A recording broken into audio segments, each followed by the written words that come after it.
Yo, yo, it's the Red Blue Podcast crew. Reviewing flicks, both old and new. Red and blue, not political. Nah, man, chill. It was Marvel versus DC till we lost that thrill.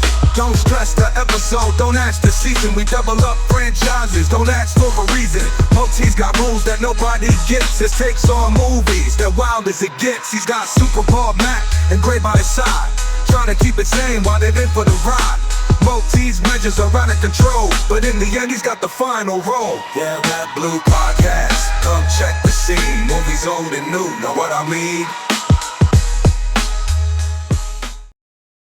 I am Multi to Pick Talk. I bring you another Red Blue After Show. Today we talk about Art of Justice, and the after show is a review of a movie that was meant to be part of the Red Blue podcast, but they didn't really make it to the final cut of the show. This is why we bring you the after show. I get the feeling that you didn't like it that much, and I can't wait to No. talk about it.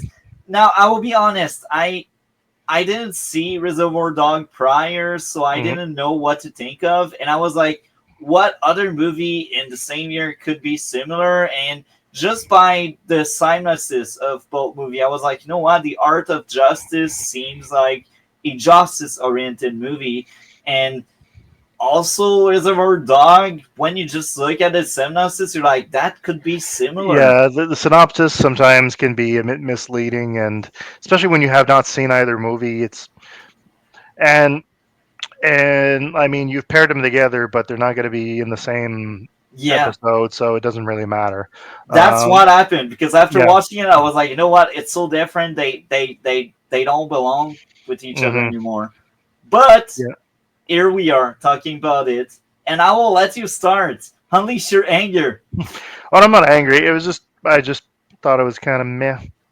It wasn't. I just found it kind of boring, to be honest. I had a hard time finding it to watch. It's not on any streaming platform that I have access to. I actually ended up finding it on YouTube of all places. Um, but no, I just find it kind of boring. It's interesting premise though, and it was packed with talent though. Um, this was. I was actually surprised to learn this was the last thing that Vincent Price was ever in before he died. I was I don't know why, but I was under the impression the last thing he did was Edward Scissorhands, but no, I was wrong. This is the last thing Vincent Price was ever in. Wow. And I mean, the great Dennis Hopper, who has been in a lot of things that we've reviewed recently. He was in Speed, and he was in True Romance, and yeah, the great Dennis Hopper. But this movie came out around the same time as those other movies I've just mentioned. He was busy during this period. Dennis Hopper's in it. I mean, his role is very small because he gets killed at the beginning of the movie, but still, he's in it. Eric Stoltz, William H Macy. I mean, yeah, this was packed with some really heavy hitters. William H Macy wasn't quite as famous as he later became because this was before he did Fargo, but still, he was a very capable character actor at the time. Eric Stoltz. He's never done a lot of big budget stuff, but he's done a lot of indie movies, and he's been in a lot of stuff. He was in Pulp Fiction. Um, it, this is just a bit of trivia, but he was the original Marty McFly in Back to the Future. They actually started filming the movie with him.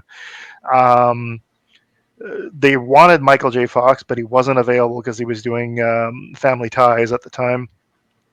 Uh, so they started with Eric Stoltz, and they ended up replacing him because not that he's a bad actor, but he's just comedy is not really his thing, and he wasn't giving the performance that they wanted. So they actually made a deal to replace him with Michael J. Fox. They made a deal with the producers of Family Ties that Family Ties would be his main priority.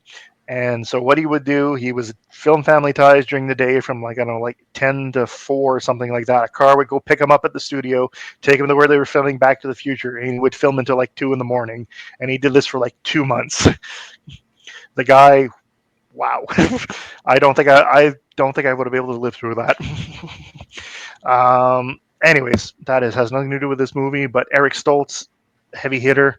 But just the story, interesting story. But this just reminds me of a lot of stuff that came out around that time, like a lot of Michael Crichton stuff, the Pelican Brief, The Client, those kinds of movies. To me, it was just, I don't know. I just found it boring. It does. I do like the beginning. It starts rather well. I mean, and gripping. You know, this guy's having a lovely dinner with a lovely dinner out with a guy with a friend of his. Walks outside, dude shoots him, and then shoots himself.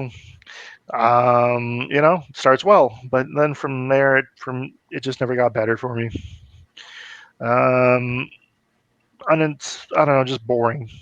Not so, and even this genre of movie that was coming out at that time, The Client, The Pelican Brief, and other types of movies like that, they weren't really my thing, as they've never really been. These kind of like mystery movies. To me, it was just a standard early mid to mid '90s mystery drama type movie. Um, yeah, it just didn't do much for me. Well, I'm sorry to hear that. And I will say this. I thought that was a solid movie. I liked it quite a lot. Yeah, and as I And said often, just because I personally didn't like it doesn't mean it's a bad movie. yeah, yeah, for sure. And I will say this. I only had one issue. The dialogue was sometimes weird and it didn't age well, and Yeah, the characters. dialogue was kind of clunky. I get the feeling, just because of like this, I tend sometimes they kind of danced around certain touchy subjects. I get the feeling this might have been made for TV, like a TV movie of the week, because there's a lot of stuff that, maybe because of standards and practices they weren't allowed to say, and they kind of danced around, or used euphemisms, and like I don't honestly don't remember hearing anybody curse or swear in the movie at all. That's Uh, true. so I don't know if I'm and maybe that's one of the reasons why this was so hard to find for me, because it might not have been like a theatrical release. It might have been like a TV movie of the week. I'm not sure. I don't know. That's true. I'm Nazist as well. Hmm. Now, there's a few interesting things for me. The guy doing the tapes was well depicted to be crazy, and I feel like there was a nice team of journalists running lives, entertaining how the main character relationship collapsed because of his job. Interesting how journalists twist things the way they want to, and it's even more realistic. It's even more accurate today. It's work. Yeah. Honestly, I didn't pick up on that, and that is true. And it's kind of prescient in a way, because nowadays with Fox News and things like that, and just CBC is disgusting. and then just twisting, the right wing media twisting everything, and left wing media is not much better. But anyways, It's um, worse. They want to I don't deplatform agree the with right. that, but that's another uh, thing. I think Fox News has done a lot of damage, and it's absolutely disgusting. But I'm not getting into that right now. But yeah, it's in a lot of ways prescient. Yeah, ahead of its Uh, time. And yeah, and I will say the main character dropping the case after sleeping with the girl was somewhat nice growth and the result of manipulation. The girl manipulating the main character was cool, and the main character realizing it was great. It was like that knife in the guts, and you're like, my, okay, yeah, okay. I kind of I get the was, feeling a lot of people were manipulating other people in this. yeah, It seems like almost everybody was using somebody in some capacity. that's true. And now I will say the main character was entertaining, and the characters in general had charisma. The main character going to the blackmail route against someone else, that was fun. The main character sleeping with a girl was also fun. Again, I I see value in that movie. That was a fun experience, and I had a good time. And I don't have a lot more to say, unfortunately. Do you have more things to say? Um, no, not really. As I said, this movie just didn't do a whole lot for me. What would be your grade out of 10? Um, Again, I don't want to give it an unfair grade just based on my personal preference there, but uh, I'm going to give it like a 6.5. I I think will it's a fair sound, grade. And like, I didn't enjoy it, but I don't think it's a bad movie per se. I will sound crazier than usual. 9.7.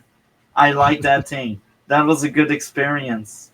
And with this, we are out of The Art of Justice. Quite a fun movie if you have not seen. We spoiled the entire thing, but who cares? And we are out.